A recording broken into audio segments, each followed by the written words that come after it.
अस्सलामुअलैकुम नाज़रीन, JN news HD के साथ मैं हूं नाइला भट्टी। नजर डालते हैं आज की अहम खबरों पर। हारूनाबाद से हमारे नुमाइंदे राना शहबाज अली की रिपोर्ट के मुताबिक हारूनाबाद खिचीवाला में कुरान मजीद अल्लाह ताला की ऐसी बाबरकत किताब है। हारूनाबाद खिचीवाला में कुरान मजीद अल्लाह ताला की ऐसी बाबरकत किताब है जिसको तहिफ़्ज़ करने के लिए आँखों का होना ज़रूरी नहीं, ये हिफ्ज़ करने वाले के दिल में दाखिल हो जाती है। सदर जिना प्रेस क्लब खिचीवाला नदीम इरशाद मलकेरा के छोटे भाई आँखों से नबीना हाफिज़ मोहम्मद जमशेद फ़याज़ ने 14 साल की उम्र में मदरसा जामिया उमर बिन खत्ताब चाक नंबर 231 9R से 3 साल में कुरान पाक हिफ़्ज़ कर लिया, जिसके एजाज़ में मदरसा आज़ा में एक तकरीब मुनक़्क़द हुई। तकरीब में तिलावत कुरान मजीद की सारत हाफिज़ मोहम्मद जमशेद फ़याज़ ने हासिल की।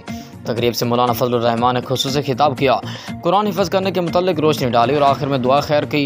तकरीब में हाफिज़ मोहम्मद जमशेद फ़याज़ की अज़ीज़ व अक़ारिब समेत अहले इलाक़ा ने कसीर तादाद में शिरकत की और हाफिज़ मोहम्मद जमशेद फ़याज़ को मुबारकबाद दी और नेक ख्वाहिशात का इज़हार किया।